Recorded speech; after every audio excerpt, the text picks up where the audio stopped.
Now, Joe Frazier is dead. He was the first Olympic heavyweight champion to win the world heavyweight title, the first man to beat Muhammad Ali, a giant at a time when heavyweights were champions forever, a man who was next to Joe for many of the greatest fights in history and is still going strong, and he's about 80, nearly 80, is Don King, and I'm delighted to say that live from Florida, Don King is on the line. Good evening, Don.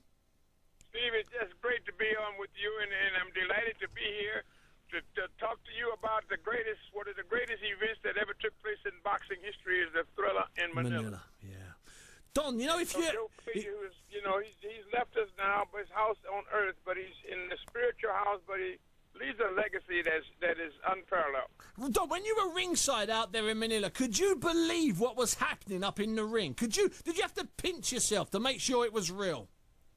It was a most dramatic fight, I think, or one of the most dramatic I ever seen in history. Mm-hmm. The way it was, and it was something that was goose pimples coming up on you, because these guys were was in there, pell-melling each other. Every onslaught by Ali, Joe was trying to respond in kind, and it was just a terrific evening of boxing. But it dedicated itself to more than just the boxing. They were all fighting for freedom, justice, and equality. And it was in a struggle. Joe couldn't articulate that. Muhammad Ali could, and so that in itself put on another dramatic encounter that we was witnessing without recognizing that we were witnessing it, and it was just a terrific thing. Don, when was the last time you saw Joe? Because he didn't go to as many fights as maybe he should have done. He kept a quite a low profile, really, didn't he? Yes, he did. Joe was like a working man's guy. He was with the common folk, and during the era that he was coming up in, Steve, is a lot of segregation, discrimination, bigotry, biasness, and distancing yourself from black people. Mm-hmm. And so what Joe was fighting, his father was a sharecropper. Yeah, so, that's right. He was one step ahead of that peculiar institution, So he was gritty, a guy trying to get it out, but he couldn't get it out in words. Ali could articulate it, and he wanted his freedom now. And so he fought, and he wouldn't step across the line because of his religious beliefs in the army. And so the white people, they were distancing themselves from him, and they had a very intense dislike. Joe was less objectionable, more acceptable. Mm-hmm. All right, so now they were fighting, but they both got the same course, looking for inclusiveness and being a part of the scene. And through their physical prowess, they were gaining fame, acclaim, and influence, and opening a groundswell of public support. That fight crossed the line, and people, friend and foe, came forward and say, these guys are great, they are man, M-A-N, and it served both of its purpose, and it was just a tremendous thing. Steve, it's very difficult to describe or depict. I can hear the emotion. I can hear the emotion in your voice, Don. Don, now let me ask you about this special present that Tito Trinidad has given you for your 80th birthday. Tell me about it. Well, you know what, Tito Trinidad and his father, Papa Trinidad, they're just two great guys. I got them quite a bit of money.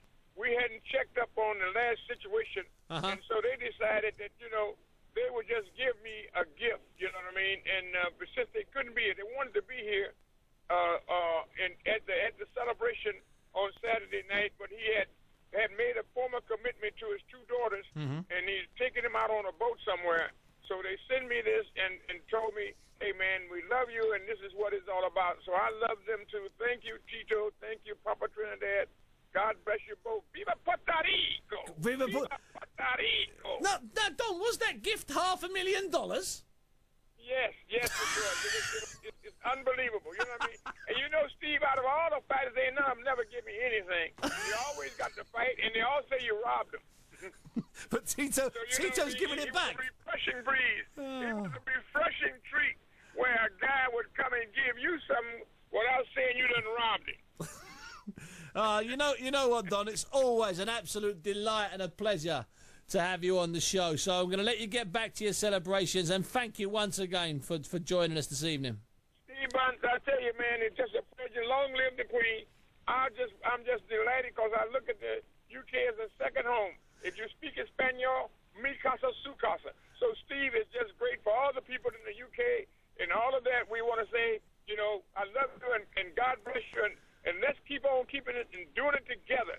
So on the Steve Bunce, you heard it right here live and in living color, emanating from Florida.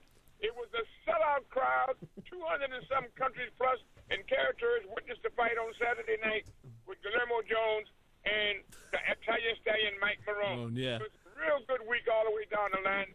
Boxing is on the road back. Take it back to the people, and nobody can do that better than Steve Hunt. Oh, Don, thank you very much. Don King, we'll speak to you later on. That's Don King there live from Florida. We don't mess around. We have Mick Hennessy talking to us about signing Chris Eubank Jr. and then Don King on the phone, keeping it live. We're going to thank him because he just, he's a great turn. Now, a big show.